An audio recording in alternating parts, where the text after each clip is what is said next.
یہ جو آیات یہاں پر 183 سے آئی ہیں 187 تک، روزے کے متعلق قرآن میں جتنے بھی احکامات ہیں، جتنا روزوں کا فقہ ہے، جتنی روزوں کی اسپرٹ ہے، جتنا روزوں کا مقصد ہے، وہ اس رکوع میں بیان کر دیا گیا ہے۔ باقی پورے قرآن میں آپ کو کہیں بھی روزوں کا ذکر نہیں ملتا۔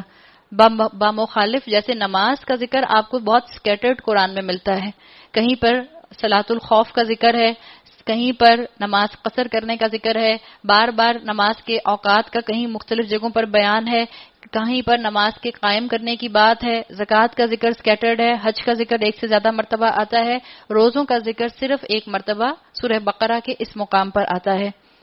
اور جو اپنی خوشی سے زیادہ بھلائی کرے تو یہ اسی کے لیے بہتر ہے، لیکن اگر تم سمجھو تو تمہارے حق میں اچھا یہی ہے کہ روزہ رکھو۔ ابھی جو آگے آیت آ رہی ہے، آیت نمبر 185، یہاں سے رمضان کے روزوں کی فرضیت کی بات کی گئی۔ شہر رمضان الذی، رمضان وہ مہینہ ہے، الذی انزل فیہ القرآن، جس میں قرآن کو نازل کیا گیا۔ اسکالرز کہتے ہیں کہ اللہ تعالیٰ نے رمضان کے روزے جب مسلمانوں کے اوپر 30 دن کے فرض کر دیے تو ایک طرح سے مسلمانوں کو موسیٰ علیہ السلام کی شریعت سے بالکل علیحدہ کر دیا گیا۔ آپ دیکھ رہی ہیں پہلے قبلہ علیحدہ کیا گیا تھا، اور اب یہ بتا دیا گیا کہ رمضان کا مہینہ وہ مہینہ ہے جس میں تمہارے اوپر قرآن نازل کیا گیا۔ یہاں یہ نہیں کہا گیا شہر رمضان الذی کتب علیکم الصیام، رمضان کا مہینہ وہ مہینہ ہے جس میں تم پر روزے فرض کیے گئے، یہ آیا یہاں پہ؟ یہ تو نہیں آیا۔ یہاں آیا شہر رمضان الذی انزل فیہ القرآن، یہ قرآن کا مہینہ ہے، اس لیے بار بار بات کی جاتی ہے کہ رمضان کے مہینے کو قرآن کا مہینہ بنائیں، رمضان کے مہینے میں میکسیمم وقت قرآن کے ساتھ گزاریں۔ رمضان کے مہینے کے اندر قرآن کا ذکر کیا گیا اور آگے قرآن ہی کے مختلف نیوٹریشنل فیکٹس بیان کر دیے گئے۔ جیسے میرے جسم کو خوراک کی ضرورت ہوتی ہے، میرا جسم مٹی سے بنا ہے، مٹی میں ڈیکمپوز ہو جائے گا، اس کی خوراک بھی مٹی سے آتی ہے۔ میرے جسم کا دوسرا اسٹرانگ ایلیمنٹ میرا اسپرچل بینگ ہے، روحانی وجود ہے۔ روح آسمانوں سے آئی ہے، روح اللہ کے نور میں سے ایک نور ہے، تو اس کا خوراک، اس کا فوڈ یہ بھی آسمانوں سے آئے گا، اور اللہ نے اس نور کا جو خوراک بھیجا ہے، اس روح کا جو خوراک بھیجی ہے وہ قرآن کی شکل میں بھیجی ہے۔ اور جس طرح ہماری جسمانی خوراک کے نیوٹریشنل ویلیوز ہوتی ہیں، اسی طرح قرآن کی آگے نیوٹریشنل ویلیوز بیان کی گئیں۔ کیا ہے قرآن؟ ہدی للناس، لوگوں کے لیے ہدایت ہے۔ آپ جس مقصد کے لیے اس کو پڑھیں گی، آپ کو اللہ تعالیٰ اس میں سے آپ کے مسئلے کا حل نکلوا دیں گے، آپ کو پتا چل جائے گا کہ آپ کو کیا کرنا چاہیے۔ آپ کی ہدایت، میری ہدایت اس کے اندر ہے، میں کیا کروں کیا نہ کروں، کیا پہنوں کیا نہ پہنوں، کہاں اپنی اولاد کی شادی کروں، کہاں اپنی اولاد کی شادی نہ کروں، کہاں ان کو یونیورسٹی میں بھیجوں، کہاں ان کو یونیورسٹی میں نہ بھیجوں، کہاں گھر بناؤں کہاں گھر نہ بناؤں، کس کو کس بات کا جواب دوں، کس کی کس بات پر صبر کر لوں۔ ہدی للناس، یہ اس کا بیسک انگریڈینٹ ہے۔ قرآن آپ کا اور میرا تھراپسٹ ہے، قرآن آپ کا اور میرا کاؤنسلر ہے۔ قرآن مجھے اور آپ کو بتائے گا کہ کہاں ہم نے کس وقت کتنا عمل کرنا ہے۔ یہ واضح تعلیمات ہیں، اللہ تعالیٰ نے کہہ دیا انسانوں کے لیے سراسر ہدایت ہے، اور کیا ہے؟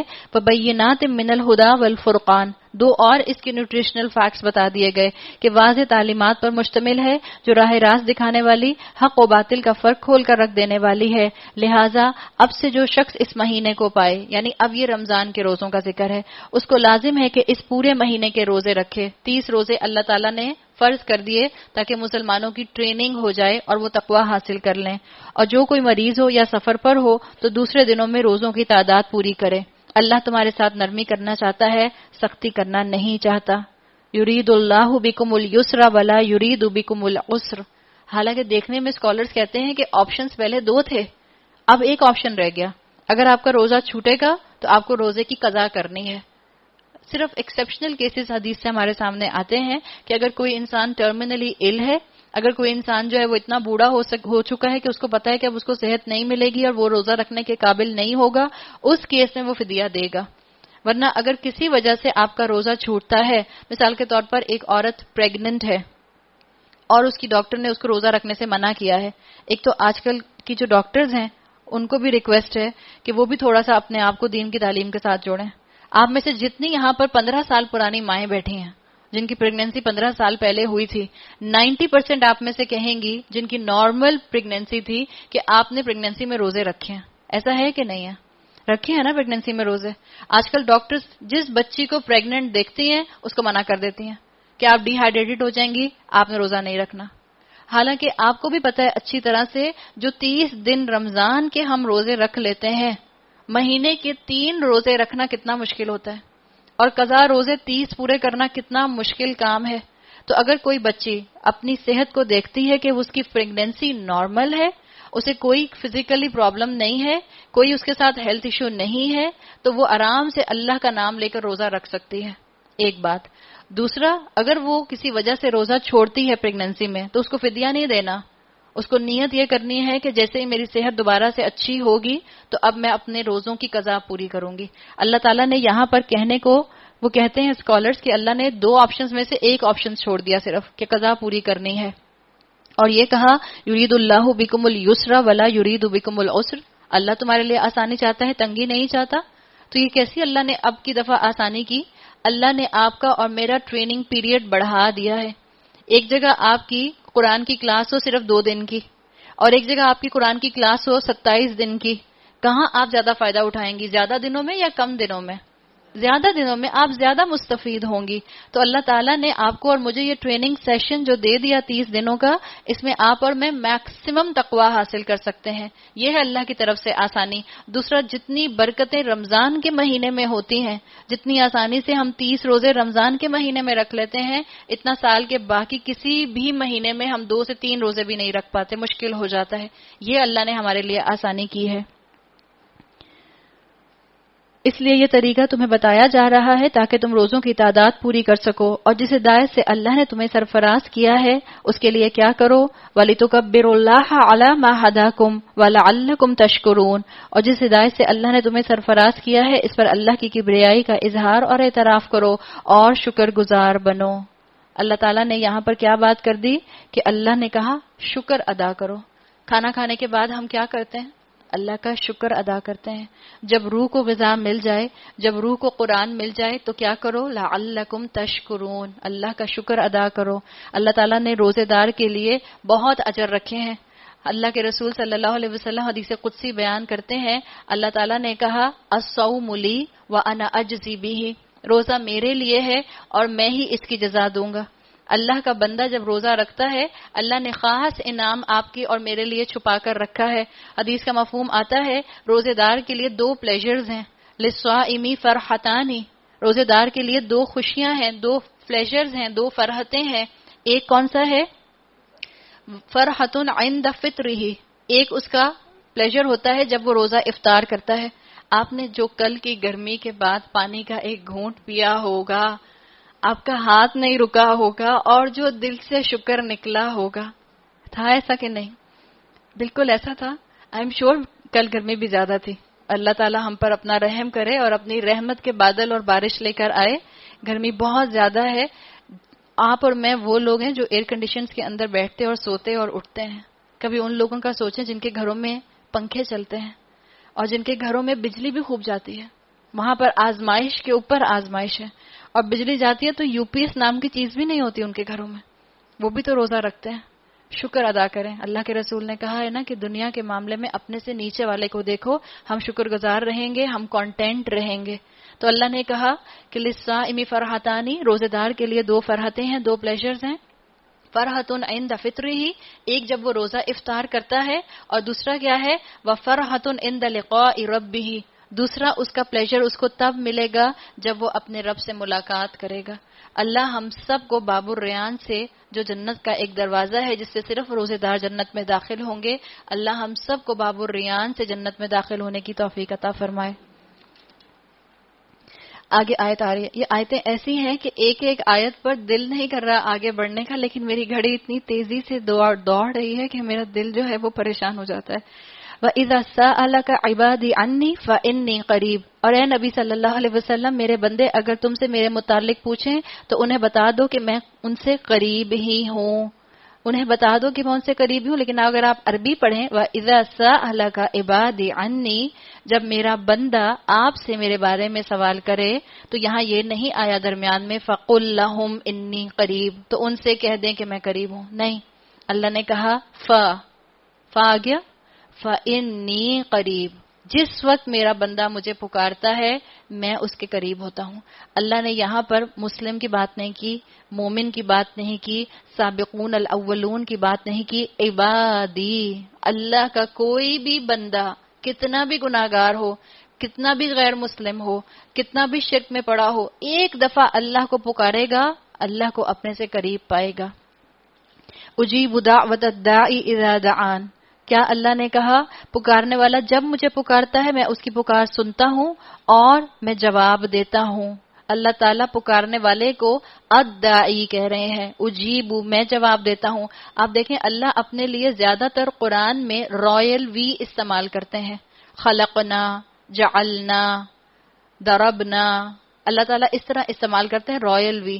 لیکن قرآن میں اللہ نے بہت کم مقامات پر اپنے لیے فرسٹ پرسن استعمال کیا ہے. یہ اجیبو بھی انا کا فعل آ گیا، میں جواب دیتا ہوں. اللہ خود کہہ رہا ہے. اسکالرز کہتے ہیں کہ اللہ انتہائی محبت میں یا انتہائی غضب میں، ان دو صورتحال میں اپنے لیے یہ انا کا فرسٹ پرسن استعمال کرتا ہے یا متکلم استعمال کرتا ہے فرسٹ پرسن کی.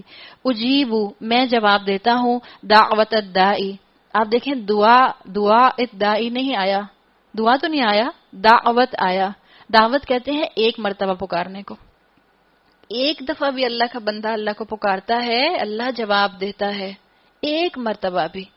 اگر دعا آتا تو دعا کا مطلب ہوتا ہے بار بار پکارنا عربی زبان میں.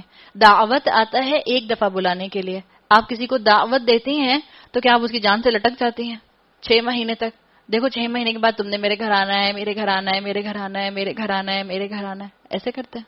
ہم ایک دفعہ دعوت دیتے ہیں بھئی تم نے پرسوں کھانے پر آنا ہے اور ہم آ جاتے ہیں آنے والے جو ہوتے ہیں. تو دعوت ایک مرتبہ پکارنا. اللہ کا بندہ جب اللہ کو ایک مرتبہ پکارتا ہے اللہ جواب دیتا ہے. آگے اللہ نے کیا کہا؟ فَلْيَسْتَجِيبُوا لِي. تو ان کو بھی تو چاہیے کہ مجھے جواب دیں، ان کو بھی تو چاہیے کہ میری دعوت پر لبیک کہیں. وَلْيُؤْمِنُوا بِي اور مجھ پر ایمان لائیں. لَعَلَّهُمْ يَرْشُدُونَ شاید کہ وہ راہ راست پا لیں.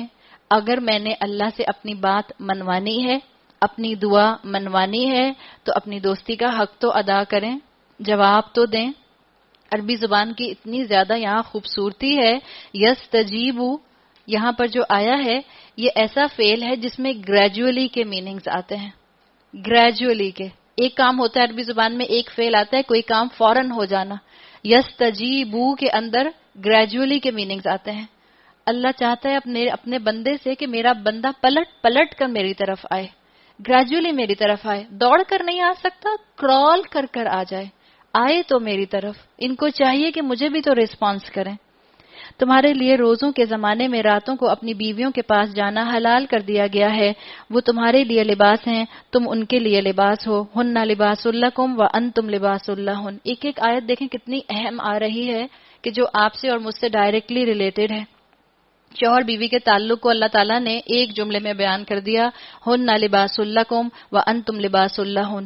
ایسے ہوتے ہیں کہ ایک دوسرے کے راز شیئر کرتے ہیں، ایک دوسرے کے سیکرٹ سنبھال کر رکھتے ہیں. آپ دیکھیں کپڑا جتنا پرانا ہوتا ہے آج کل کے موسم میں خاص طور پہ جتنا پرانا کپڑا ہوتا ہے اتنا آرام دہ ہوتا ہے. تو بیوی جتنی پرانی ہوتی ہے اتنی آرام دہ ہوتی ہے، 22 ورثہ. اب یہاں کوئی شوہر تو بیٹھا نہیں کہ میں سب کو کہوں کہ جتنی پرانی آپ کی بیوی ہوگی اتنی کمفرٹیبل ہوگی. آپ سے میں کیا کہوں گی؟ جتنا پرانا شوہر ہوگا اتنا کمفرٹیبل ہوگا. آپ کہیں ہیں ہمیں تو کچھ اور ہی لگتا ہے. سمجھنے کی بات ہے. آپ کو اور مجھے اپنے اپنے زوج کا لباس بننا ہے. جتنا آپ کا اور ان کا رشتہ پرانا ہوگا اتنی آپس میں کمفرٹ لیول بڑھ جانا چاہیے. لباس کیا کرتا ہے؟ لباس آپ کی اور میری موسم کے مقابلے میں جسم کی حفاظت کرتا ہے. تو زوج کون ہو، میاں بیوی کون ہو؟ ایک دوسرے کی حفاظت کرنے والے. پھر لباس آپ کے اور میرے عیب چھپاتا ہے کہ نہیں چھپاتا؟ تو شوہر اور بیوی کو کیا ایک دوسرے کے عیب چھپانے چاہیے یا امی سے ڈسکس کر سکتے ہیں؟ اچھا بہن سے ڈسکس کر سکتے ہیں، نہیں کسی سے ڈسکس نہیں کر سکتے. لباس آپ امیجن کریں کہ آپ کسی محفل میں گئیں اپنی دوستوں کی اور آپ کا لباس بول رہا ہے اونچا اونچا. تم کو پتا ہے اتنا موٹا اس کا پیٹ ہے، یہ تو کھلی شرٹ میں نظر نہیں آ رہا. کیسا لگے گا آپ کو؟ اچھا تو نہیں لگے گا. تو لباس عیب چھپانے والا ہوتا ہے. بیویاں اپنے شوہروں کے عیب چھپائیں، کیونکہ یہاں کوئی شوہر نہیں بیٹھا تو ہم اس وقت شوہروں کی بات تو نہیں کر سکتے، لیکن اللہ ہمارے تمام مسلمان مردوں کو بہترین نمونہ اپنے سامنے رکھنے کی توفیق عطا فرمائے، اور ہمارے تمام مسلمان مرد اپنے لیے نمونہ رسول اللہ صلی اللہ علیہ وسلم کو بنائیں۔ ایک دوسرے کے عیب چھپانے والے ہوتے ہیں۔ ابن عباس رضی اللہ عنہ کے لیے آتا ہے، وہ کہتے تھے کہ میں پسند کرتا ہوں کہ اپنی بیوی کو خوش کرنے کے لیے زینت اختیار کروں۔ اپنے شوہروں کو جا کے ذرا پیار سے بتا دیجئے گا کہ صرف مجھے یا آپ کے لیے سنگھار نہیں کرنا ہوتا، آپ بھی جیل لگا کر میرے سامنے آ سکتے ہیں، کہہ سکتی ہیں، یا آپ بھی اسپائکس بنا کر آ سکتے ہیں، اگر زیادہ بڑی عمر کے نہیں ہیں تو آپ کہہ سکتی ہیں ان سے۔ تو اللہ تعالیٰ نے کہا کہ شوہر اور بیوی ایک دوسرے کا لباس ہوتے ہیں۔ اللہ کو معلوم ہو گیا کہ تم لوگ چپکے چپکے اپنے آپ سے خیانت کر رہے تھے، مگر اس نے تمہارا قصور معاف کر دیا اور تم سے درگزر فرمایا۔ اب تم اپنی بیویوں کے ساتھ شباشی کرو اور جو لطف اللہ نے تمہارے لیے جائز کر دیا ہے اس کو حاصل کرو۔ بنی اسرائیل جو روزہ رکھا کرتے تھے اپنی شریعت میں، ان کا روزہ رات میں بھی ایکسٹینڈ ہوتا تھا۔ تو جب مسلمان جو تھے ان کی جتنی دیر ان کی شریعت کو فالو کرتے رہے، کچھ مسلمانوں سے یہ کمی، یہ خطا ہو جاتی تھی کہ وہ اپنی بیوی کے ساتھ تعلق قائم کر بیٹھتے تھے۔ تو اللہ تعالیٰ نے اس چیز کے اوپر احکامات دیے کہ اب جو روزہ آیا ہے وہ روزہ دن کا ہے، اور راتوں میں تم اپنی بیویوں کے ساتھ اپنا سیکشل ریلیشن شپ جو ہے وہ قائم کر سکتے ہو۔ اب دیکھیں رمضان کے مہینے میں یہ آیت کیوں آئی، ہن لباس لکم وانتم لباس لہن؟ اس کا مطلب کیا ہے؟ سب بیویاں غور سے سن لیں۔ آپ کو اپنے شوہر کی ڈائٹ کا خیال رکھنا ہے، ان کو ایسی سحری کھلائیں جس سے جو ان کو اچھی بھی لگتی ہے، جس سے ان کی طبیعت بھی ہلکی پھلکی رہے اور جس سے وہ عبادت بھی کر سکیں۔ ان کو ایسی افطاری بنا کر کھلائیں، محبت میں ان کو ایسا کچھ مت کھلا دیں جس سے ان کا بلڈ پریشر یا تو لو ہو جائے یا ہائی ہو جائے، اور اس کے بعد اس کا نشانہ کون بنے گا؟ مجھے جواب دینے کی ضرورت نہیں ہے۔ تو بیویاں جو ہیں وہ اپنے شوہروں کا خیال رکھیں، رمضان میں مل جل کر عبادت میں ایک دوسرے کو کوپریٹ کرتے ہوئے آگے سے آگے لے کر چلیں۔ اس طرح سے بھی بیویاں اپنے شوہروں کے لیے لباس بن سکتی ہیں اور شوہر بیوی کے لیے۔ آخر ہم سب کو ہمارے شوہروں نے گاڑیاں دی ہیں تو ہم یہاں آئے ہیں، کوپریٹ کیا ہے نا۔ اب جب آپ ان کے لیے اپنے ہاتھوں سے، اپنے پیارے پیارے ہاتھوں سے افطاری بنائیں گی تو آپ بھی کوپریٹ کریں گی۔ تو اس طرح سے ایک دوسرے کا خیال رکھتے ہوئے اس رمضان کے مہینے میں ایک دوسرے کو نیکیوں کے اوپر ہمت دلائیں۔ نیز راتوں کو کھاؤ پیو یہاں تک کہ تم کو سیاہی شب کی دھاری سے صبح کی دھاری نمایاں نظر آ جائے، تب یہ سب کام چھوڑ کر رات تک اپنا روزہ پورا کرو، اور جب تم مسجدوں میں متعاقف ہو یعنی اعتکاف میں ہو تو بیویوں سے مباشرت نہ کرو، یہ اللہ کی باندھی ہوئی حدیں ہیں، ان کے قریب نہ پھٹکنا۔ اس طرح اللہ اپنے احکام لوگوں کے لیے بصراحت بیان کرتا ہے، توقع ہے کہ وہ غلط رویے سے بچیں گے۔ اور تم لوگ نہ تو آپس میں ایک دوسرے کے مال ناجائز طریقے سے کھاؤ اور نہ حاکموں کے آگے ان کو اس غرض کے لیے پیش کرو کہ تمہیں دوسروں کے مال کا کوئی حصہ قصدن ظالمانہ طریقے سے کھانے کا موقع مل جائے۔ یہاں پر اشارہ رشوت کی طرف ہے۔ اللہ کے رسول صلی اللہ علیہ وسلم کی حدیث کے الفاظ آتے ہیں، الراشی والمرتشی کلاہما فی النار، رشوت لینے والا اور دینے والا دونوں آگ میں ہوں گے۔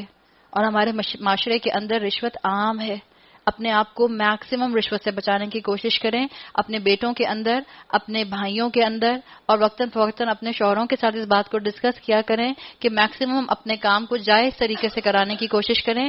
ہم کیونکہ شارٹ ٹیمپرڈ ہیں، ہم محنت کرنا پسند نہیں کرتے، ہم لائن میں کھڑے ہونا پسند نہیں کرتے، اور ہم چیزوں کو سسٹم کا حصہ سمجھتے ہیں، جو کہ حالانکہ رشوت کی ہی ریفائنڈ شکلیں ہیں جو ہمارے سامنے ہمارے معاشرے میں آ گئی ہیں۔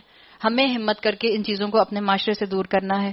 اے نبی صلی اللہ علیہ وسلم، لوگ تم سے چاند کی گھٹتی بڑھتی صورتوں کے متعلق پوچھتے ہیں، کہو یہ لوگوں کے لیے تاریخوں کے تعین کی اور حج کی علامتیں ہیں۔ نیز ان سے کہو یہ کوئی نیکی کا کام نہیں ہے کہ تم اپنے گھروں میں پیچھے کی طرف سے داخل ہوتے ہو۔ نیکی تو اصل میں یہ ہے کہ آدمی اللہ کی ناراضی سے بچے، لہٰذا تم اپنے گھروں میں دروازے ہی سے آیا کرو، البتہ اللہ سے ڈرتے رہو، شاید کہ تمہیں فلاح نصیب ہو جائے۔ مشرکین مکہ جو تھے وہ طواف کے بعد اور حج کرنے کے بعد جو تھے، یہ ان کی رسم تھی کہ اگر وہ درمیان میں اپنے گھر میں آیا کرتے تھے تو وہ دروازوں کے سے نہیں بلکہ کھڑکیوں سے آیا کرتے تھے۔ ان کی اس رسم کو یہاں پر توڑا جا رہا ہے، ختم کیا جا رہا ہے۔ اور تم اللہ کی راہ میں ان لوگوں سے لڑو جو تم سے لڑتے ہیں، مگر زیادتی نہ کرو کہ اللہ زیادتی کرنے والوں کو پسند نہیں کرتا۔ ان سے لڑو جہاں بھی تمہارا ان سے مقابلہ پیش آئے، اور انہیں نکالو جہاں سے انہوں نے تم کو نکالا ہے، اس لیے کہ قتل اگرچہ برا ہے لیکن والفتنۃ اشد من القتل، فتنہ جو ہے وہ قتل سے زیادہ برا ہے. فتنہ کیا ہے؟ اگر ہم آسان الفاظ میں سمجھیں کہ ماحول ایسا ہو جائے جہاں پر گناہ کرنا ایکسپیکٹڈ ہو اور پھر ایکسپٹڈ ہو جائے، جہاں گناہ کرنا جو ہے وہ قابل قبول ہو جائے. ایسا ماحول جہاں پر گناہ قابل قبول ہو جائے وہ فتنے والا ماحول ہے. جہاں نیکی کرنا مشکل ہو جائے، وہ معاشرہ، وہ ماحول جس کے اندر گناہ کرنا جو ہے وہ ایلیٹ ہونے کی نشانی سمجھا جائے، گناہگار ہونا کول ہونے کی نشانی سمجھا جائے. آج آپ میں سے جتنی بھی ینگ بچیاں بیٹھی ہیں، آپ میں سے کوئی بھی جا کے اپنے فرینڈز میں اسکول میں کہتی ہے میں سنیما نہیں جاتی کیونکہ اللہ کو پسند نہیں ہے، تو وہ سب آپ کو کہیں گی واو یو آر سو کول. یہ کہیں گی، یہ کہیں گی فنڈو، کہیں گی فنڈو. تو ماحول میں فتنہ ہے، اس لیے آج نیکی کرنے والے کو کول نہیں سمجھا جاتا، نیکی کرنے والے کو ایلیٹ نہیں سمجھا جاتا، گناہ کرنے والے کو سمجھا جاتا ہے. اور فتنہ اس ماحول میں ہوتا ہے جس ماحول میں نیکی کرنا ڈسڈینفل ایٹیٹیوڈ بن جاتا ہے اور ناک چڑھا کر نیکی کرنے والوں کو دیکھا جاتا ہے. تو ہمیں یہ چیزیں اپنے معاشرے سے دور کرنے کے لیے آج سے اپنا عمل بدلنے کی ضرورت ہے، تاکہ اللہ تعالیٰ کے اس فرمان کو ہم سمجھیں کہ جو اللہ نے کہا کہ قتل سے زیادہ شدید فتنہ ہے. اور مسجد حرام کے قریب جب تک وہ تم سے نہ لڑیں تم بھی نہ لڑو، مگر جب وہ وہاں لڑنے سے نہ چوکیں تو تم بھی بے تکلف انہیں مارو کہ ایسے کافروں کی یہی سزا ہے. پھر اگر وہ باز آ جائیں تو جان لو اللہ معاف کرنے والا اور رحم فرمانے والا ہے.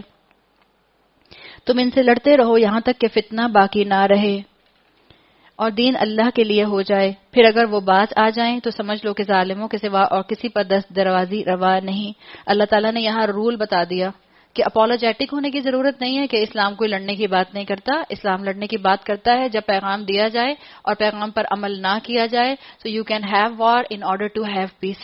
جنگ کی جا سکتی ہے امن قائم کرنے کے لیے، یہ اسلام کا مقصد ہے. اور جنگ قائم کی جا سکتی ہے فتنہ ختم کرنے کے لیے، یہ اسلام کا مقصد ہے. آؤٹ آف کانٹیکسٹ اگر آیات کو ہم کوٹ کریں گے تو یقیناً ہم قرآن کو نہیں سمجھ سکیں گے. اللہ نے پہلے فتنے کی بات کی اور اس کے بعد بتایا کہ جس ماحول میں فتنہ ہو، جہاں نیکی کرنا مشکل ہو رہا ہو، جہاں حق پہنچانے والے حق پہنچا رہے ہوں لیکن حق ماننے والے حق ماننے کو تیار نہ ہوں، تو وہاں پر اللہ نے اس کام کی اجازت دی ہے. ماہ حرام کا بدلہ ماہ حرام ہی ہے اور تمام حرمتوں کا لحاظ برابری کے ساتھ ہوگا. لہذا جو تم پر دست درازی کرے تم بھی اسی طرح اس پر دست درازی کرو. البتہ اللہ سے ڈرتے رہو اور جان رکھو اللہ انہی لوگوں کے ساتھ ہے جو اس کی حدود توڑنے سے پرہیز کرتے ہیں. واتقوا اللہ واعلموا ان اللہ مع المتقین. تقوی رمضان میں جو حاصل کیا ہے اب آپ نے اور میں نے اس کو زندگی میں نافذ کرنا ہے. اللہ کی راہ میں خرچ کرو اور اپنے ہاتھوں اپنے آپ کو ہلاکت میں نہ ڈالو. احسان کا طریقہ اختیار کرو کہ اللہ محسنوں کو پسند کرتا ہے. اللہ نے کہا کہ اللہ کی راہ میں خرچ کرو. وَأَنفِقُوا فِي سَبِيلِ اللَّهِ. خلوص کے ساتھ خرچ کرو، جوش کے ساتھ خرچ کرو، خوشی کے ساتھ خرچ کرو، شوق کے ساتھ اللہ کی راہ میں خرچ کرو. جب اللہ کے دین کو ضرورت ہو تو دل کھول کر اللہ کے راستے میں خرچ کرو. یہ اللہ تعالیٰ نے اپنے بندوں کے اوپر حق کیا ہے.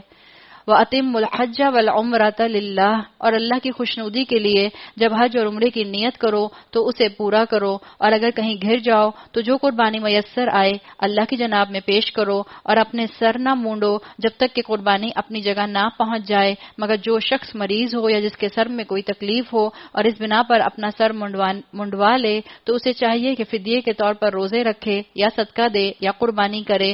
پھر اگر تمہیں امن نصیب ہو جائے اور تم حج سے پہلے مکہ پہنچ جاؤ تو جو شخص تم میں سے حج کا زمانہ آنے تک عمرے کا فائدہ اٹھائے وہ حسب مقدور قربانی دے.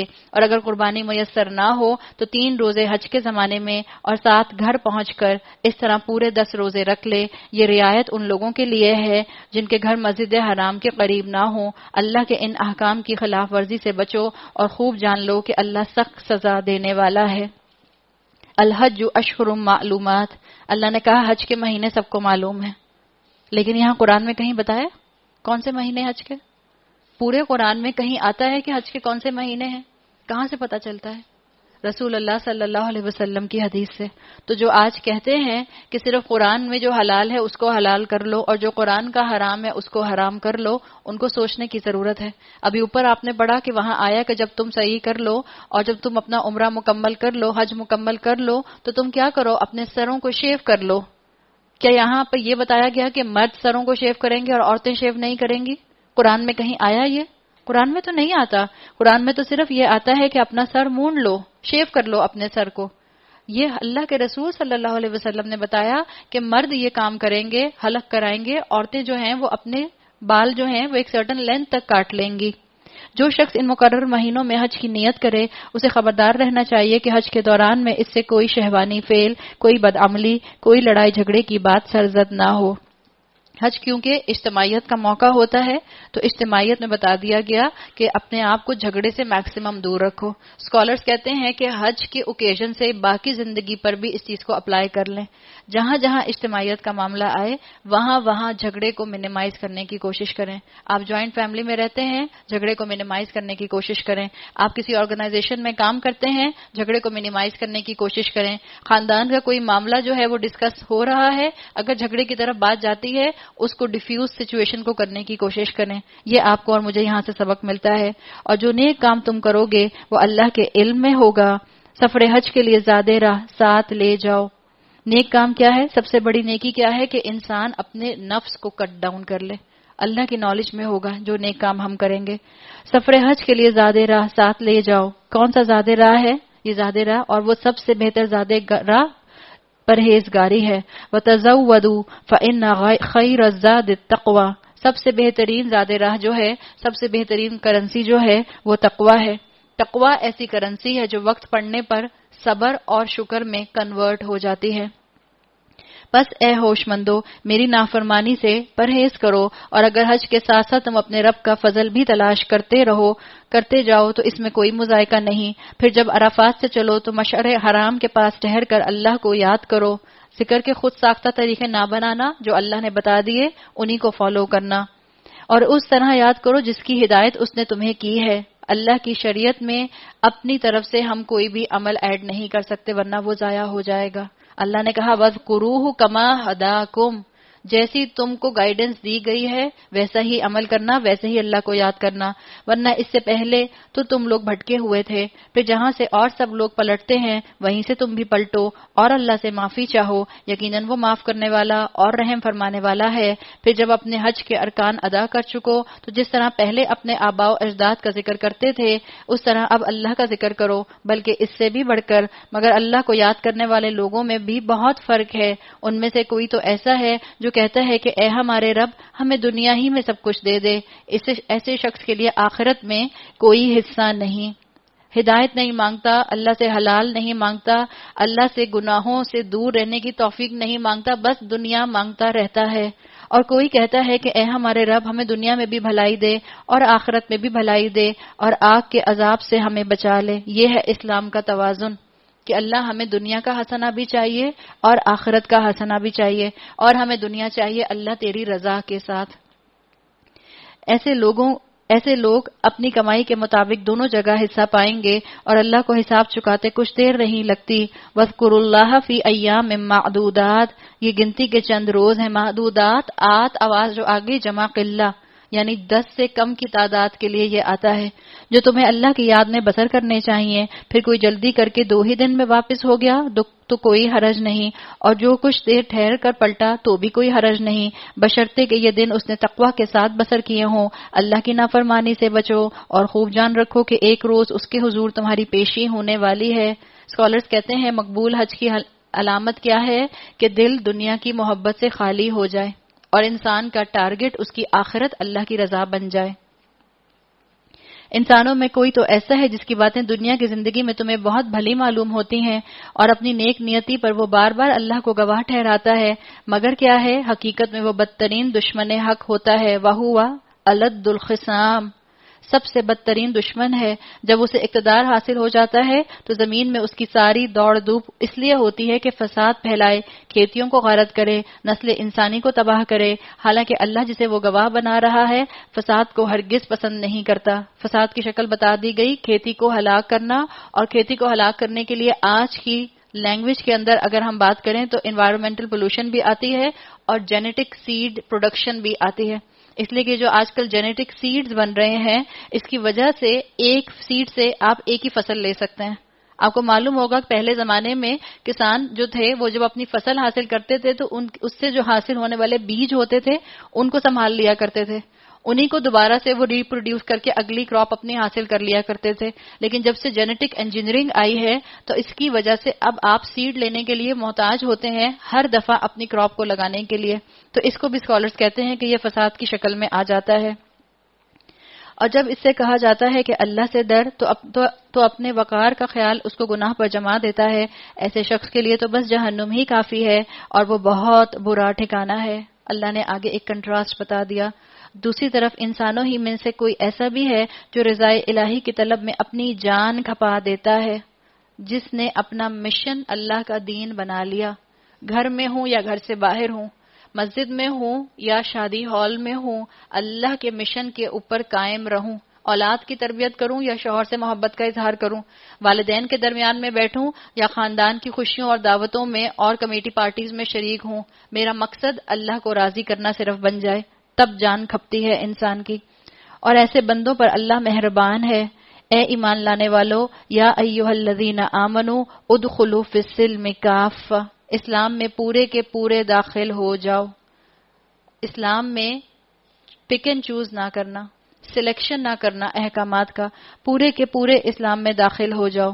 یہ مت کہنا اپنے دل کو کہ میں پہلے دماغ کی بات سن لوں، میرا دماغ اس لا کو، اللہ کے قانون کو اپروو بھی کر رہا ہے، میں مانوں کہ نہ مانوں. نہیں، کبھی کبھی اپنے دماغ کو ریسٹ کرنے دیا کریں اور اپنے دل کو کہا کریں کہ تم سوچ کر فیصلہ کرو جس کے اندر روح رہتی ہے.